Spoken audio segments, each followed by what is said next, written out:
يا عروس الخفقين أنت شمس أنت بدر أنت نور فوق نوري أنت شمس أنت بدر أنت نور فوق نوري أنت إكسير وغالي أنت مصباح السرور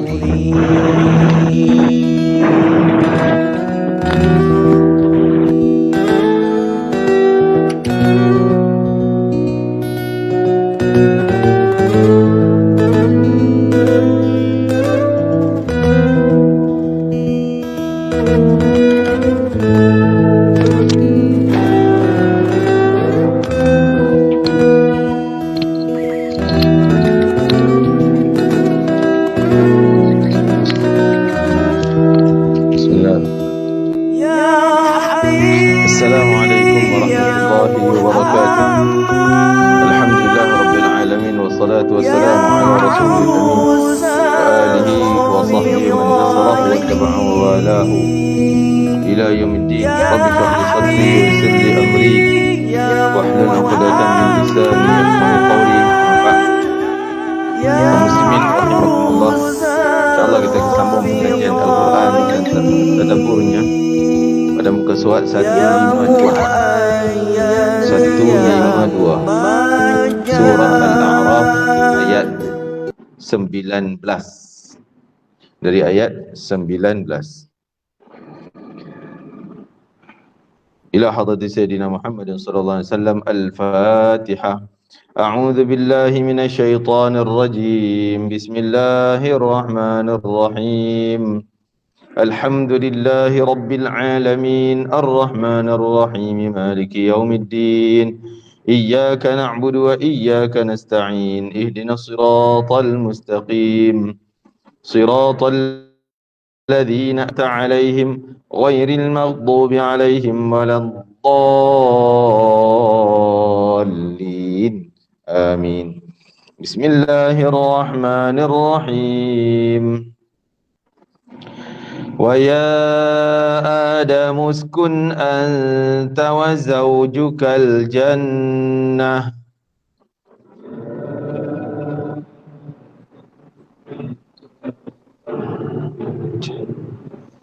فَكُلَا مِنْ حَيْثُ شِئْتُمَا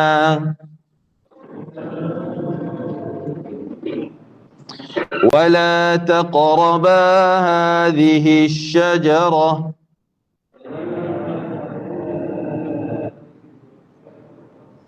فَتَكُونَا مِنَ الظَّالِمِينَ.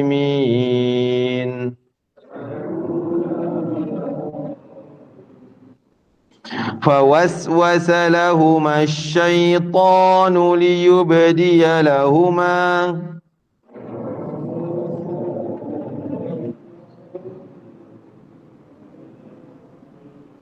ليبدي لهما ما وري عنهما من سوآتهما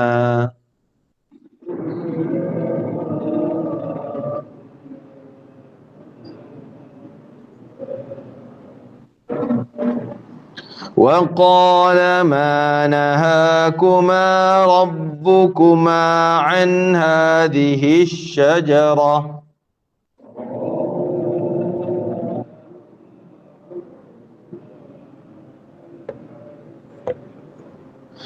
إلا أن تكونا ملكين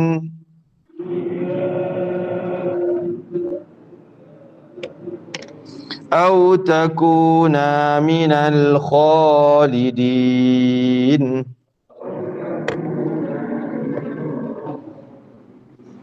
وقاسمهما إني لكما لمن الناصحين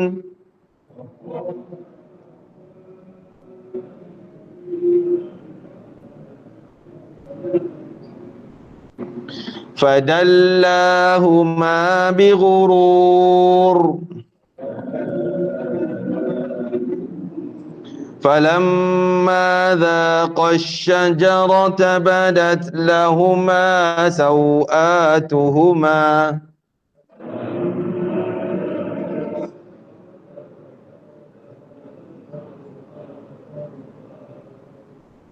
وطفقا يخصفان عليهما من ورق الجنة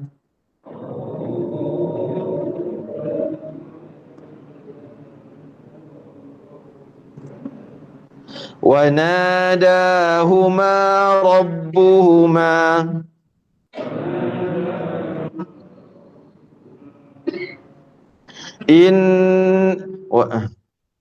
ألم أنهكما عن تلكما الشجرة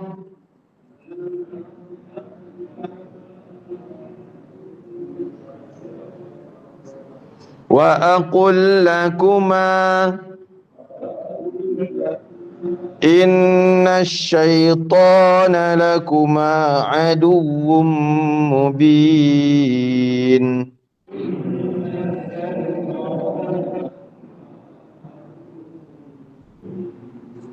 صدق الله العظيم وبه نستعين على أمور الدنيا والدين وعلى آله وصحبه ومن نصره واتبع والاه إلى يوم الدين ما بعد. Muslimin rahimakumullah, kita masih di awal Al-A'raf, dimulakan dengan kisah pertama dalam surah Al-A'raf tentang kisah kejadian awal manusia. Ayahanda kita Adam alaihissalam dan bonda Hawa, dan kehidupan peringkat awal mereka di dalam kenikmatan syurga. Tetapi takdir Allah, kehidupan manusia bukan itu tempatnya. Itu sekadar permulaan. Memang Allah dah takdir Adam dan Hawa dan keturunannya akan hidup di mana? Hidup di muka bumi, bukan dalam syurga. Itu permulaan. Maka dicetuskan satu peristiwa. Jadilah satu peristiwa sehingga jadi sebab kepada Allah keluarkan Adam sungguh-sungguh turun ke muka bumi. Dari sini pengajaran bagi kita bahawa kita yakin kita dah ada takdir sampai ke syurga neraka, dah ada dah. Kita punya riwayat hidup kita. Kemana, mati di mana, hidup dalam kubur macam mana, bangkit di mahsyar macam mana. Semua dah ada takdir Allah Ta'ala untuk kita. Cuma ia menjadi rahsia sebelum kita menempuhinya. Selagi kita tak sampai, rahsia lagi. Dah sampai, dah berlaku, baru tahu, oh itu takdir. Seperti mana berlaku pada Adam, Allah dah takdir hidup bumi, tapi akan ada kesilapan sehingga jadi sebab Allah keluarkan. Begitu kita kalau yakin dengan takdir yang Allah tetapkan bagi kita, kita tak akan putus asa, takkan kecewa, takkan mengambil jalan seperti orang-orang kafir dan munafik, na'udzubillah, dengan bunuh diri kerana putus asa, binasakan diri dia, pukul-pukul diri kerana silap tu silap ni. Yakin memang Allah dah atur dia kena kesilapan, dia akan menjalani kesilapan itu, ini pasti ada rancangan Allah. Kalau kita yakin dengan perancangan Allah yang baik, pasti kita akan jumpa benda-benda yang baik. Adam alaihissalam tak pernah rasa kecewa, dia rasa bersalah. Rasa bersalah, kita lah manusia, patut kena rasa bersalah dengan Allah. Jangan kita rasa tak pernah bersalah dengan Allah. Orang yang rasa dia tak pernah buat salah dengan Allah, inilah orang yang banyak dosa dan bersalah. Maka berdosanya kita kalau tak mengaku silap. Walaupun katalah kita ni orang baik sungguh, tak pernah nak buat maksiat pun, lagi orang dekat pada Allah, lagi nampak dia ni banyak silap. Sebenarnya kalau kita makin dekat dengan, makin rapat dengan masjid, makin rajin solat, kita rasa kita ni tak ada salah. Kita baik belaka dah, tak ada salah apa tak ada. Yang mana ada dosa. Maka tanda amalan kita Allah tak terima. Orang lebih dekat dengan Allah, lagi dekat, lagi banyak takut, lagi banyak pandang silap dia. Dia silap, dia bersalah. Ha. Seperti mana kata Nabi SAW, Al-mu'min, orang mukmin, dia nampak kesilapan kecil dia.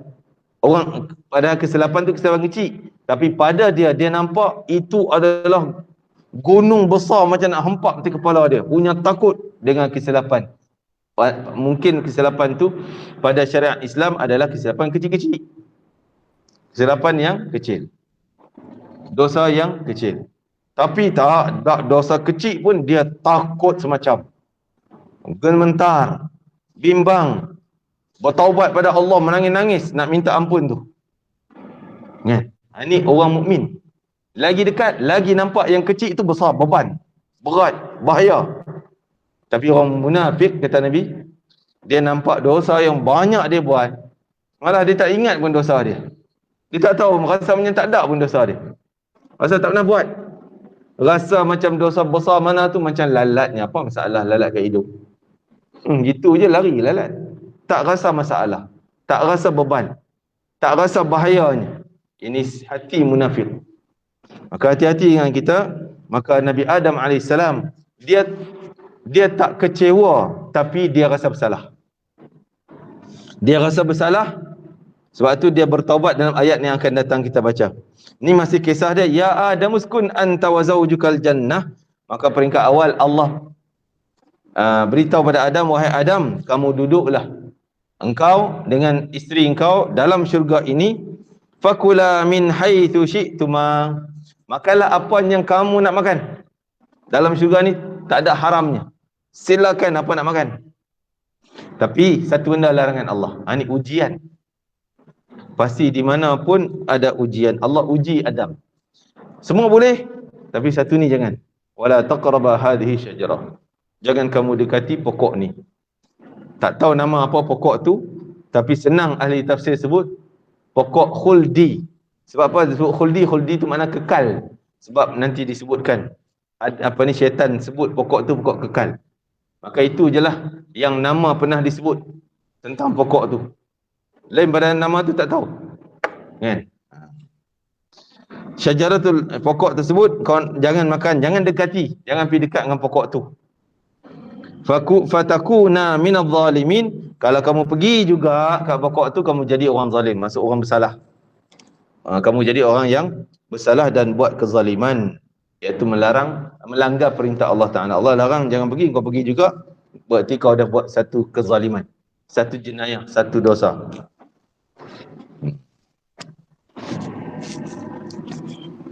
Fatakuna minadh zalimin. Kamu berdua jadi orang zalim. Fawaswasa lahum asyaitan. Maka syaitan pun cari jalan. Ini peluang dia. Peluang dia nak rosakkan dua orang ni supaya jadi berlaku sesuatu. Kerana yang pertama, iblis ni rasa dengki, dendam. Dengki, dendam ni adik-beradik. Kalau ada dengki contohnya, engkau lebih daripada aku, jaga engkau. Dendam pula. Jaga engkau, aku akan kacau engkau sampai engkau jatuh. Aku cantai kau sampai jatuh. Ni ada dendam. Dia bersifat dendam, cari jalan jaga, tak dapat hari ni, bulan depan, tak bulan depan, tahun depan. Kan?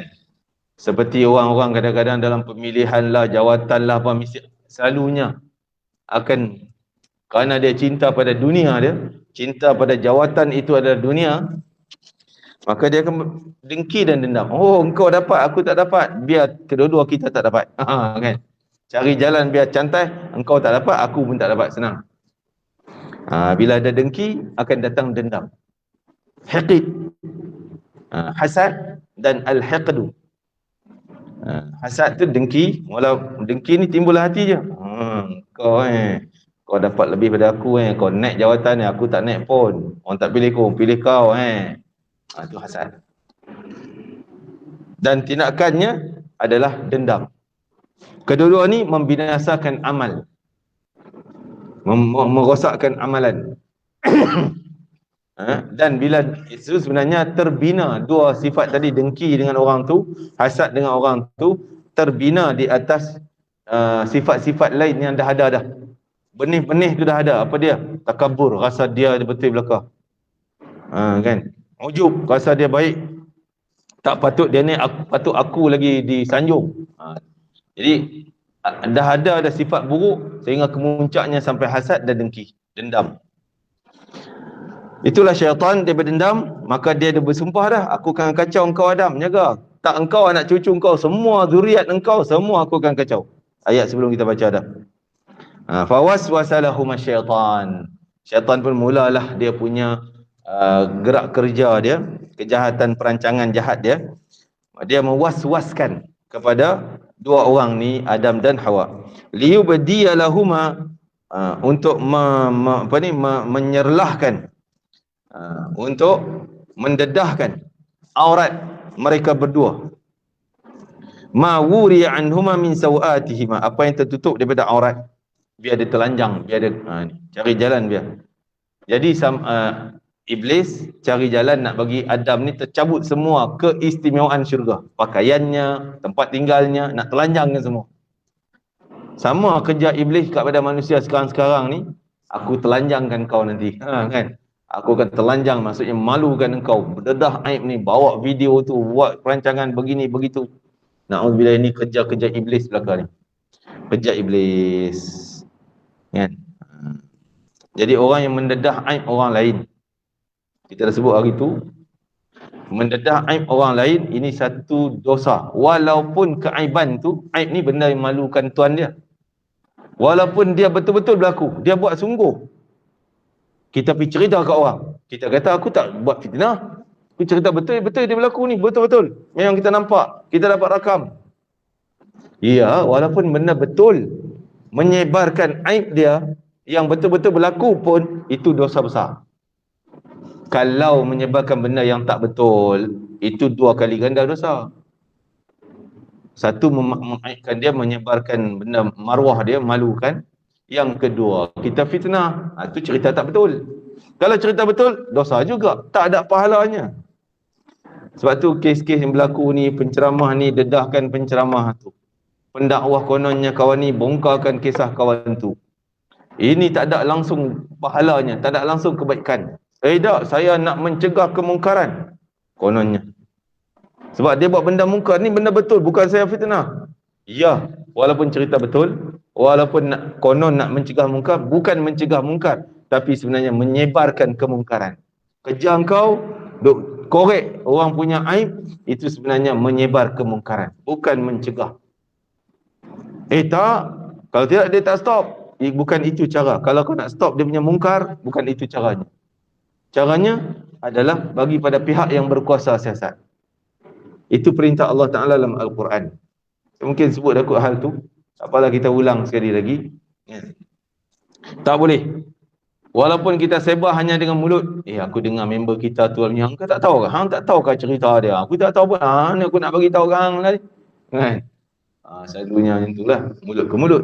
Tapi sekarang ni tak main mulut-mulut, duduk diam dalam rumah, hantar tangan ke tangan, sebar ke seluruh alam. Na'udzubillah min dzalik. Itu adalah benda yang dahsyat, kerja syaitan. Nak cerita, nak bongkar orang punya, nak londeh orang punya. Ni syaitan kata, aku nak londeh punya Adam punya pakaian, aurat dia, nak mendedah benda aib dia, supaya dia dulu dia Allah sanjung dia sehingga aku terpelanting keluar daripada sanjungan Allah. Jaga, satu hari aku nak bagi Allah halau dia juga. Wa qala ma nahakuma, akhirnya apa bisikan was-was syaitan itu, dia kata sebenarnya Tuhan tak bagi, Tuhan larang daripada mendekati pokok tu. Kau tahu sebab apa? Sebab nahakuma an rabbuka an hadhihi illa an takuna malakan, supaya kau tak makan buah tu, bila kau makan jadi malaikat. Allah tak nak bagi kau jadi malaikat. Kalau kau makan, kau jadi malaikat dan engkau kekal dalam syurga selama-lamanya. Sebenarnya Iblis mula perancangannya membisik pada Adam, tapi Adam ni tak nak, bertegas, tak nak. Dia tetap yakin dengan larangan Allah. Allah kata larang-laranglah, tak kira apa sebab pun, aku tak nak makan. Adam tolak. Ha. Tapi manusia yang keras macam tu pun akan kalah dengan bini dia. Iblis pergi kat bini dia, "Cik Mek, mu tahu dah Mek," kan? Saya kata, "Mu tahu tak bagi makan tu sebab tak bagi jadi malaikat. Kalau kau makan jadi malaikat duk kekal dalam syurga ni, Allah tak nak bagi kau kekal. Jadi kalau kau nak kekal juga, kalau makan mesti kekal punya. Mesti kau jadi malaikat, kau kekal dalam syurga, takkan keluar ke mana dah." "Ya ke?" Mek tu percaya juga. Sayyidina Hawa percaya dan yakin, maka dia pun bisiklah cik abangnya, "Habis. Gini. Jadi kalah orang lelaki ni, kalah dengan perempuan. Ya. Macam mana bengisnya Firaun, kan? Firaun punya bengis, semua orang tak berani tengok tentang muka. Jumpa Firaun semua tunduk ini. Tapi dengan isteri Firaun kalah. Dia punya arahan mesti bunuh semua anak lelaki. Jumpa anak lelaki je bunuh. Orang menggeletar cari anak bola, buang pancung terus, pancung tak tanya banyak, ada budak lelaki main pancung tengok. Tiba-tiba anak lelaki terjumpa dalam istana. Kan? Isteri Firaun yang mula jumpa Asiyah. Mula jumpa anak. Loh. Dia bagi arahan seluruh dunia dia supaya bunuh anak lelaki dalam rumah. Bunuh. Jangan lagi bang cik, abang.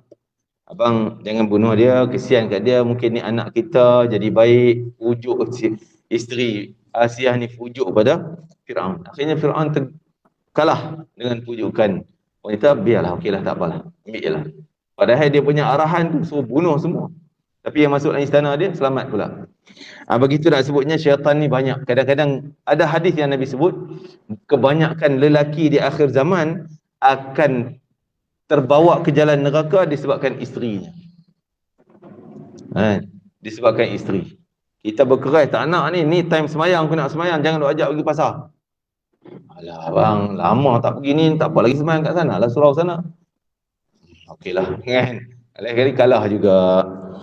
Jadi begitulah hal-hal yang lain sebutkan bahawa banyak lelaki yang kalah disebabkan pengaruh daripada isterinya.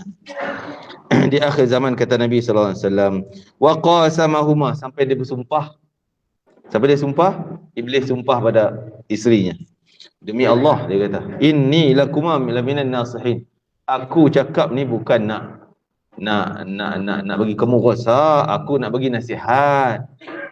Ini istilah ataupun gaya bahasa yang digunakan oleh musuh Islam nak menghancurkan Islam. Ini bukan bercanggah dengan Islam. Ini nasihat untuk keselamatan, untuk kebaikan, untuk apa-apa. Kan? Masya-Allah. Jadi selalunya macam itulah, dia akan guna gaya bahasa yang baik-baik untuk merosakkan umat Islam. Contoh, dulu keluar arak yang ditulis 1% alkohol dalam minuman tea. Minuman segar, minuman kesihatan, tapi ada 1% alkohol. Ada cop halal pula. Dulu keluar sekali lah, tak ingat apa nama produk. Ada cop halal. Jadi itulah dia tulis minuman segar, minuman baiklah apa segalanya. Jadi dia guna bahasa-bahasa yang baik untuk merosakkan umat Islam. Inni lakuma laminan nasihin fadallahuma bighurur. Maka disebutkan bahawa dengan sebab itu itulah sehingga dia berjaya dah merosakkan kedua-dua punya status ahli syurga, akan dihalau keluar nanti. Dah berjaya dah. Maka dapatlah menjatuhkan mereka berdua ke dalam larangan tipu daya dia. Allah larang tadi, berjaya dah. Nampak si Sayyidina Hawa dah berjaya memujuk Adam sampai kedua-duanya terpengaruh dengan pokok tersebut. Illa an takun falamma dhaqa asy-syajarata badat lahumā, maka kedua-dua pun makanlah buah tersebut. Dhaqa asy-syajarata badat lahumā, maka terbukalah kedua-dua aurat mereka. Terbukalah kedua-dua aurat mereka. Wa tafiqa yakhsifani 'alaihima, dan mulailah mereka ni cari nak nutup aurat dia tu. Perasaan malu tu ada. Walaupun yang ada di situ suami isteri, yang lain malaikat dan semuanya. Iblis. Jadi malu tu ada. Jadi kata ulama, malu ni adalah penghalang yang kuat daripada maksiat. Kalau ada perasaan malu, tanda al-haya'u minal iman. Tak ada malu, masih ada keimanan. Tapi bila tak malu dah tuan-tuan, sekarang ni kan, TikTok ni mendedah kemaluan, tak betul, bukan kemaluan, menghilangkan sifat malu tu yang ada pada orang mukmin. Dulu malu juga nak berjoget-joget, bergolek-golek depan orang, anak dara perempuan yang pakai tudung ni. Sekarang depan kamera TikTok punya nak dapat orang kata viewer yang banyak, dia sanggup buat.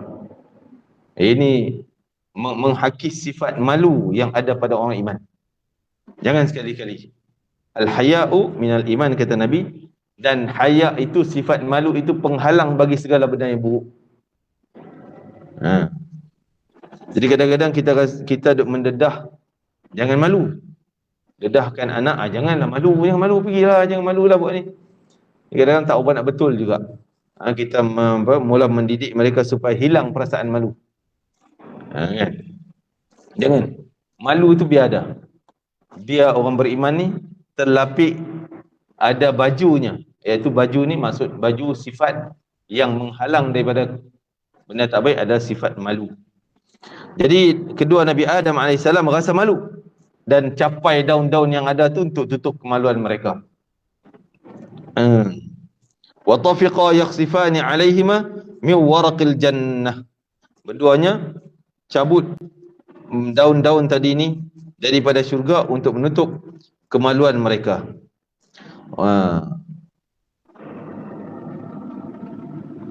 Wa nadahuma rabbuhuma, dan Tuhan mereka menyeru, cakap, bagi tahu pada dia orang berdua, alam anhakuma antilkuma syajarah, aku dah larang dah dari kamu daripada mendekati pokok ini. Aku dah larang, bagi dah warning awalnya. Ini nak sebutnya sifat manusia sentiasa kena beri peringatan. Bukan kata dah cukup belajar sekali dia tahulah bila. Tak. Peringatan. Sentiasa kena cakap jangan buat. Esok cakap pula jangan. Benda ni boleh. Benda ni tak boleh. Manusia macam tu. Bila tahu dah pun, tapi kelamaan tak beri peringatan pada dia akan hilang kekuatan iman dia tu, terjebak juga. Sebab tu kita perlu kepada Allah pesan pada wa tawasau bil haqqi wa tawasau bis sabri. Saling pesan-pesan tentang kebenaran. Walaupun saya dah tahu kebenaran, tuan-tuan dah tahu kebenaran. Tahu tentang sabar, kalau kena musibah kena sabar. Tuan-tuan pun tahu. Tapi bila kena ada orang lain datang memberi peringatan. Jangan, benda ni tak boleh ni, jangan buat itu, supaya semangat kita semakin segar. Nabi Adam AS tahu dah larangan tu, tapi terjebak juga. Nak tunjuk sifat manusia ni macam tu. Sebab tu Allah tak blame terus. Tak terus hukum ahli neraka bila satu silap yang dia buat. Allah bagi peluang. Sebab manusia macam tu. Tahu kan tak tahu, tapi kurang diperingatkan. Tahu kesalahan, tapi kurang diperingatkan tentang bahayanya. Sentiasa kena beritahu tentang ilmu. Hadirlah majlis ilmu, dengar peringatan tazkirah setiap minggu. Contohnya kita setiap minggu, orang lelaki kena ambil ilmu, khutbah Jumaat sekurang-kurangnya. Dan setiap minggu kita dipesan ittaqullah, usikum wa iyaya bitaqwallah, bertakwa kamu pada Allah. Aku berpesan pada diriku dan diri kamu semuanya supaya bertakwa pada Allah. Faqad fazal muttaqun, sungguhnya bertakwa, berjayalah orang yang bertakwa. Sentiasa kena bagi peringatan. Jangan kata tak payahlah, aku dah tahu lah kau, apa nak cakap aku tahu dah. Dah. Benda ilmu Islam ni kena sentiasa beri peringatan. Tengok Nabi Adam kan tak tahu, kata dilarang pokok. Allah kata aku dah larang kamu, tapi kamu jebak juga, terlibat juga. Nak sebut sifat manusia tu macam tu. Ada pelupa dia. Ada ketika semangat, bukan lupa langsung, tapi semangat kebaikan tu akan lenyap, datang semangat keburukan. Dia berasa semangat nak buat benda yang tak baik. Dia berasa berani. Masa kita bagi ceramah, dia rasa takut nak buat. Masa lama-lama tak dengar ceramah ni, makin hilang, makin lenyap ni, kan? Surau pun tak pernah datang dah, kuliah-kuliah pun tak pernah datang dah. Nampak jadi lain dah pula. Jadi kena selalu datang ambil peringatan. Alam anhakuma an tilkuma syajarah. Allah kata, bukankah aku dah larang kamu daripada pokok ini? Wa aqul lakuma, aku dah cakap pada kamu berdua, inna syaitan tu si iblis tu, syaitan tu, lakuma adu mubin, dia memang musuh kau. Musuh jelas-jelas musuh, tak payah percaya seinci pun. Apa pun jangan percaya pada dia. Pembohong. Memang musuh nak merosakkan kau. Alam anhakuma an tilkuma syajarah wa aqul lakuma inna syaitana lakuma aduwwum mubin. Kita sambung muka surat sebelah sikit, ada masa sikit. Qala rabbana zalamna anfusana. Ini disebut masih ada iman. Walaupun dia terlibat dengan dosa tadi, bila kita beri peringatan, iyalah betul lah saya silap, minta maaf lah. Itu tanda ada iman lagi. Ni tak, tak payah tegur aku lah, apa ikut suka aku lah, aku nak buat. Kan?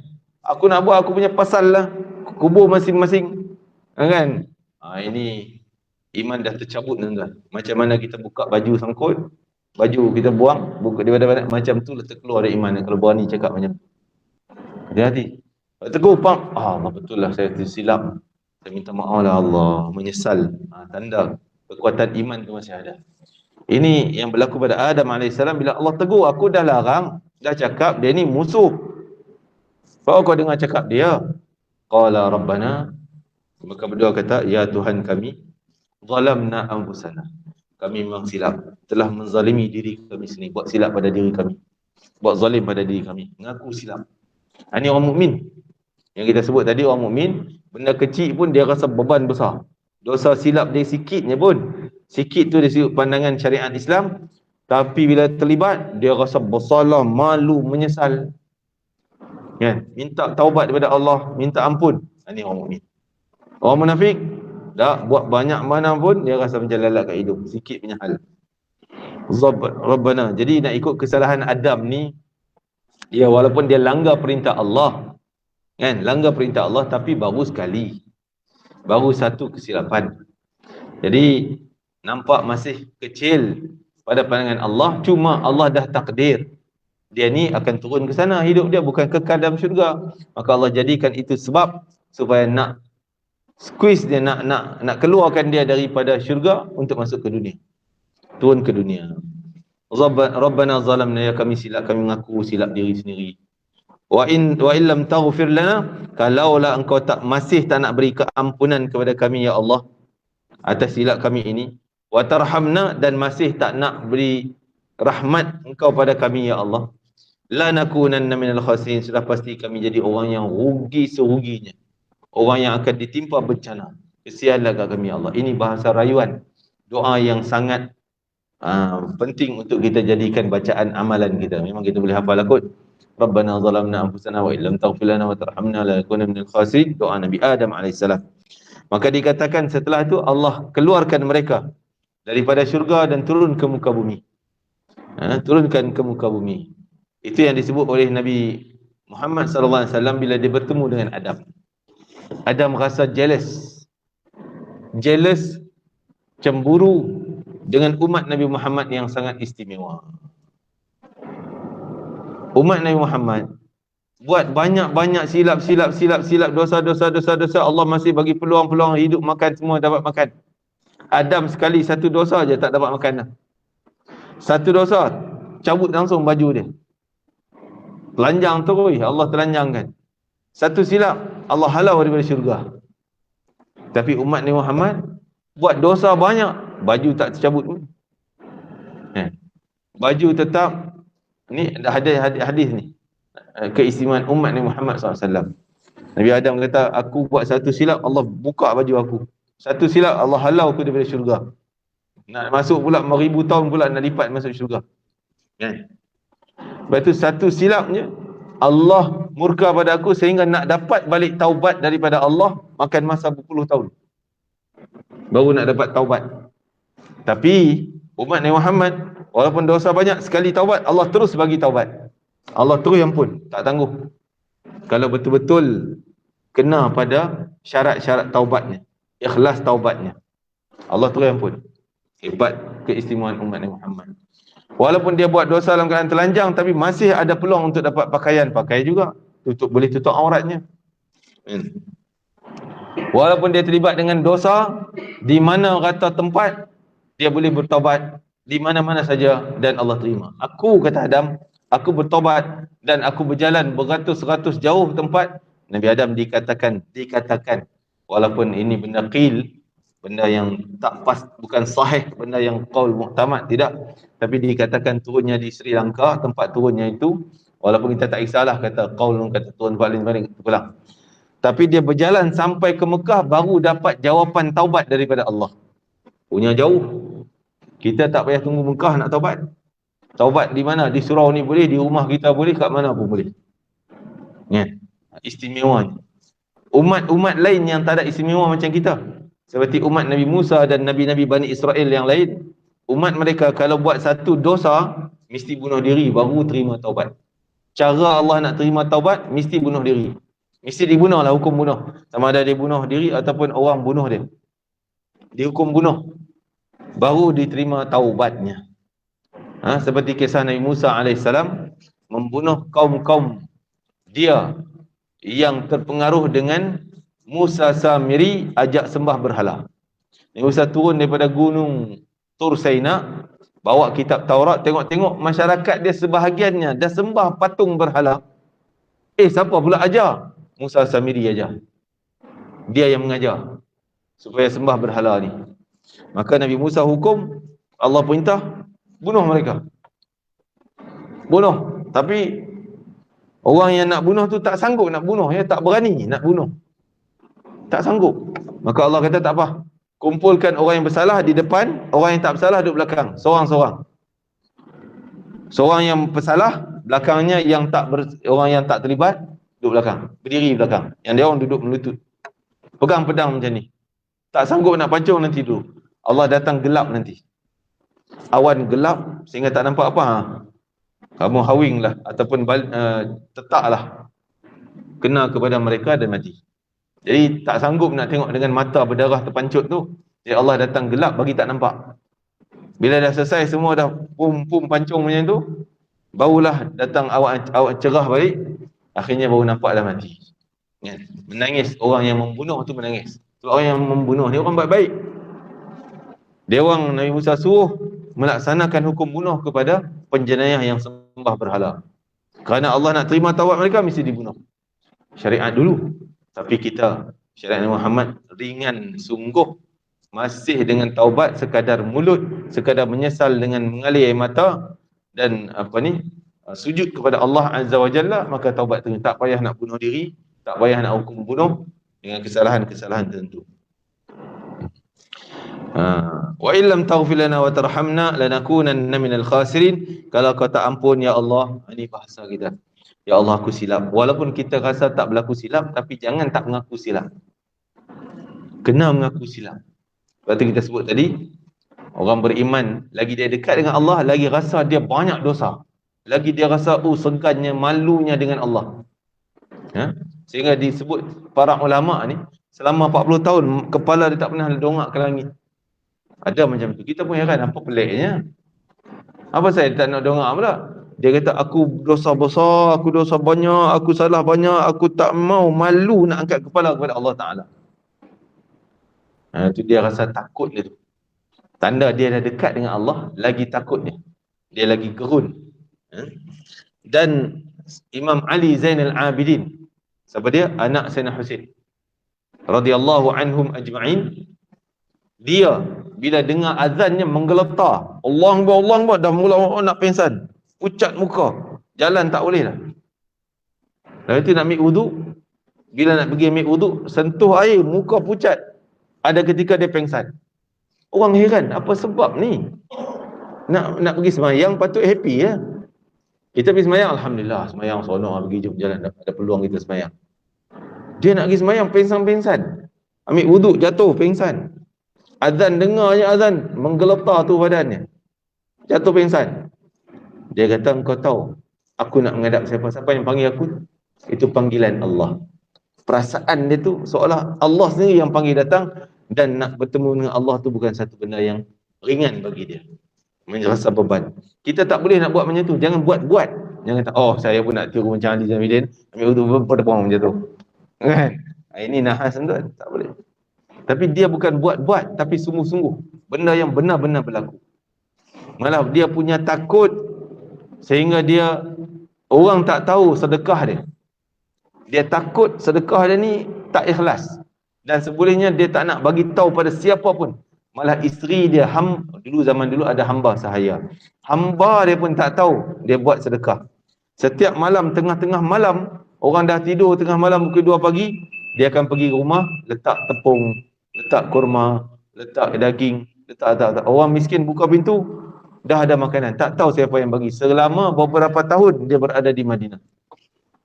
Sebanyak 200 pintu rumah akan dapat sentiasa. 2-3 hari sekali dapat makanan. 2-3 hari dapat makanan. Maksud makanan tak putus-putus. Makanan dia bagi tu boleh bekal mungkin 2 hari dan sebagainya. Tak putus. Dan ada aja makanan.